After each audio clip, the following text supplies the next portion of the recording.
Okay, a couple things you need to look at as I'm getting closer to getting paint onto this airplane. This is the target aircraft, or at least it was. I am beginning to think the reason I like this scheme is it is more like an F-4B Boeing biplane. The F-4B-4, which was the early biplane, not the Phantom jet, but the F-4B 2, 3, and 4 that Boeing built in the mid-30s. And this paint scheme is pretty much borrowed from those.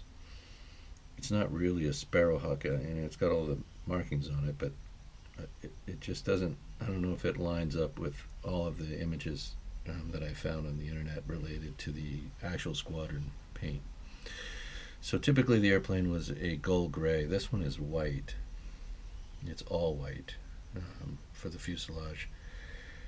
The wheels supports, the wing struts, and the cowling, as well as the arrestor hook, the sky hook, or in this example they're white, and that's just not accurate. The airplane was light gray, and this scheme, I don't know how well it would work if I changed it all to light gray and then just did the color accents the way they are here. I don't think that would look as nice. And the other issue I'm having is I don't have the tail. If I paint the tail black, I don't have white decals. I don't have the 9061 or the F9C-2 insignia in white. What I have is all black. So I'm thinking that paint scheme, after all, may not work, and I'll probably go to something similar. So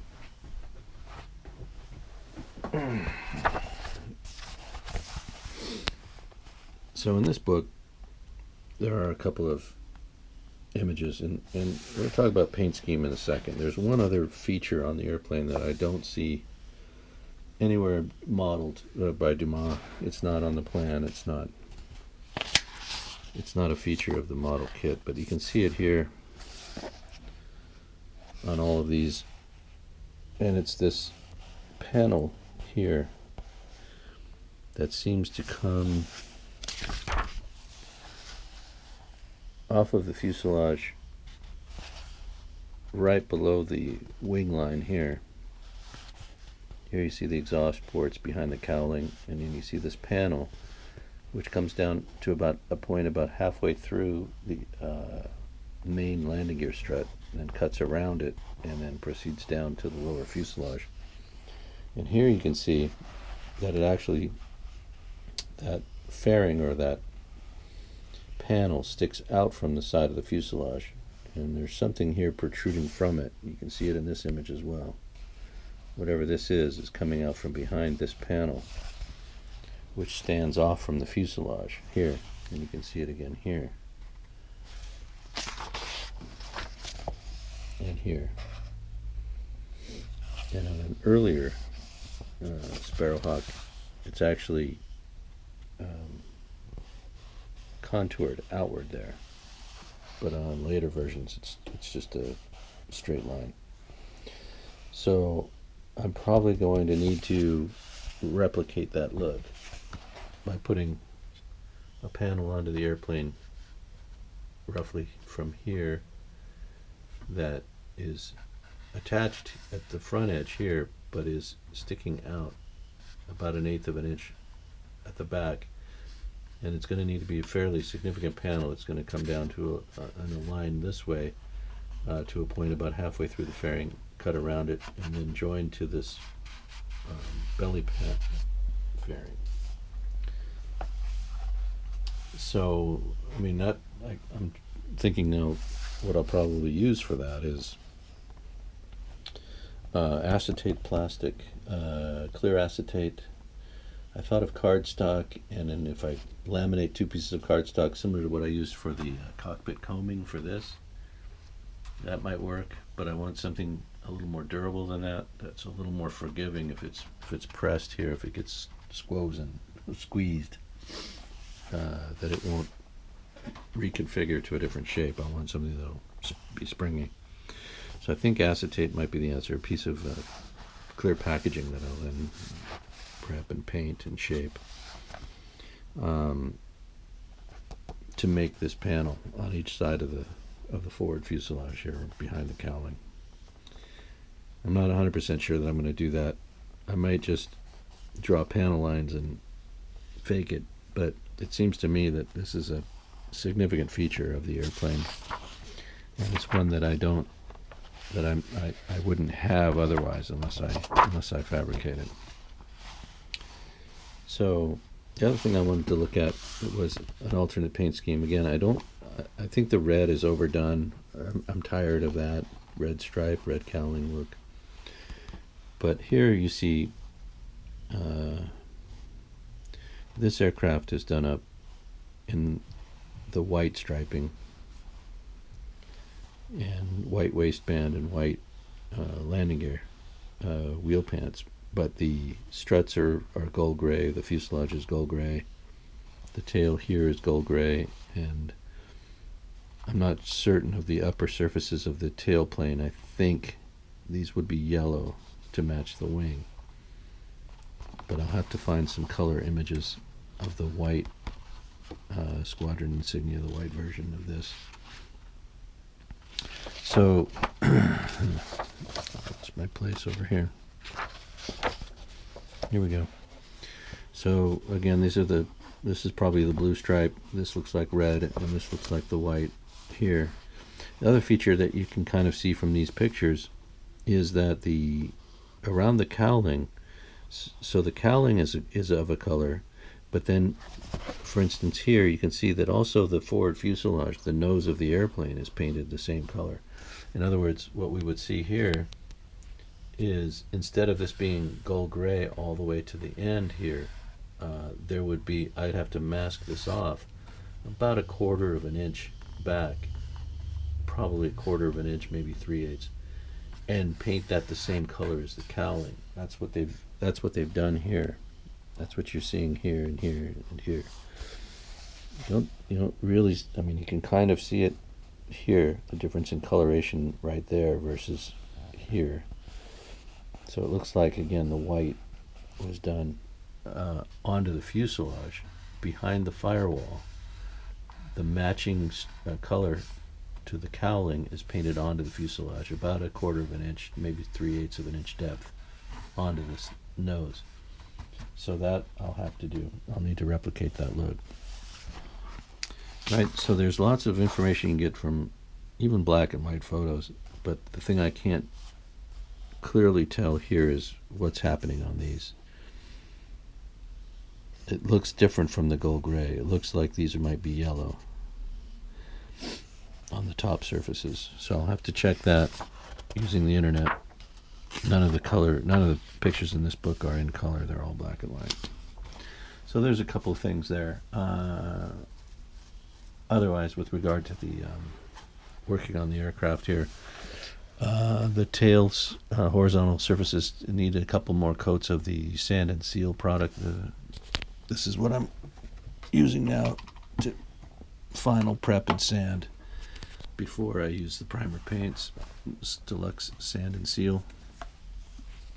This is good sauce. It does a couple of things. Like I said, with the cardstock, it really saturates that and stiffens that up, gives it a different characteristic altogether. It also hardens the balsa, and it seals and hardens the filler, the spackle, once it's cured and sanded. I paint that stuff over the fillets, and they are like a rock. It really solidifies that stuff, so that's good. So yeah, I'm just wanted to share with everyone how I have been, some of the preparation that goes in before paint. Here you can see the trapeze hook. And here's mine. You can see, obviously I take some shortcuts, a few liberties. Mine looks a little different, but for the most part, very similar. Once it's all painted up, I'll add the control line detail for that, so the pilot would be able to actuate that hook while in flight. So there's a control. You might be able to see it on this image, I don't know. You can see there's a control line or a bar. It might even be a bar attached to a lever inside the cockpit that would actuate that hook. Also from the photographs you get a sense of scale, of the pilot's scale, and you can see that our pilot is going to be just fine in the cockpit here. That the 1/12 scale pilot is going to be just fine in this quote-unquote 1/10 scale airplane. So, when it comes to issues with scale, you don't have to be perfect. In the case of decals, or in the case of pilot figures, or even in the case of the motor itself, close enough is typically good enough. And with the small adjustments that you might make, to make it work even better. But for the most part, it's not mission critical that everything be all declared in one certain scale. You can work around it. So here also in the images you can see what I was talking about with the rigging. So for instance, let me see what this looks like here. I'm not sure how clear that is, but if you look closely at the rigging lines here, you see that from the forward wing strut, the rigging runs down through the wing. This is slotted here into the wing and attaches right at the top of the rear lower landing gear support. And that from the rear post here, this rigging line, this parallel pair of lines, runs through the back of the main landing gear strut and actually attaches down here to the front lower landing gear support. And that intersection occurs right here. This is an X actually. And that from the lower footing, the lower forward footing, that parallel set of lines runs up into the fuselage just about, just a little below the base of the gull wing section where it attaches to the fuselage. So the bottom of our wing center section. So right about here. Yeah, right about where this former is. Those two parallel lines come from here up to about here, and these crisscross. This front one, forward upper strut, that line comes down, slices through the wing leading edge here and attach here, and from the rear strut they come down through a slice in the landing gear strut, the main strut, and attach just above the forward understrut, the forward lower landing gear strut. So it's kind of a funky looking rigging situation. Not to mention the pain in the ass it's going to be for me to try and slot this. I think I'll end up just drilling 2 holes there and then simulating a slot with a black line, but don't quote me on that. Okay. And then the other thing you can see, and I talked about it a little bit when I was doing the landing gear, you can see that the upper fairing here, the upper portion of the landing gear strut where it goes into the fuselage there, the blister that I did on here isn't quite to scale, but it does sort of capture the feeling of that. So that's why I'm leaving it the way it is. Okay, so there's just a little bit of backup, and then I'm going to go through some images on the internet now and see if I can figure out what this color is on the tail planes. whether it's the gold gray overall back here and just the yellow wing, or if these are yellow to match this yellow, and this is gray, and then here's our tricolor red, white, and blue stripe. So I'm leaning towards adjusting my target aircraft to this from what I had showed you initially on this video. Still kind of spitballing it. The F4B that I was referencing, I think, is in this book. Let me see if I can find it. For those who don't know what that looks like.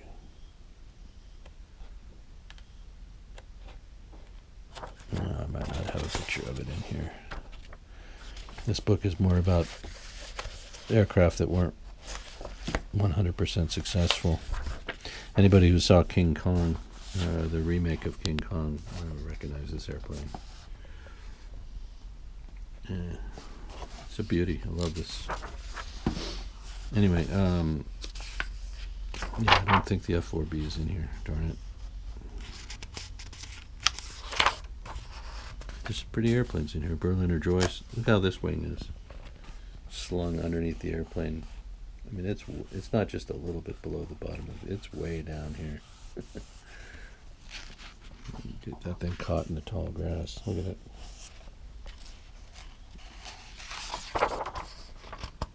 That is a spectacular plane down there. Let me see if I can.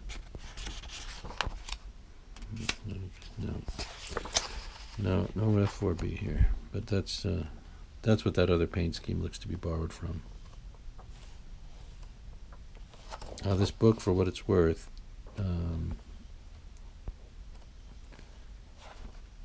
yeah, this book is pretty interesting. It's here.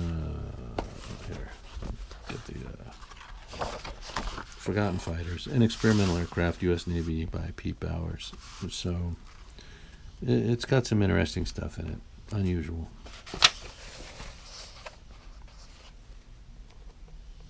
And there's obviously it covers the Sparrowhawk a little bit, a couple of pages on that.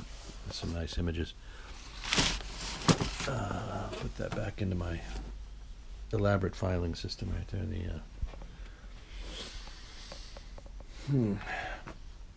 Right. Oh, here's Mephisto. Mephisto keeps a kind of lookout in the shed when I'm not here. He maintains order.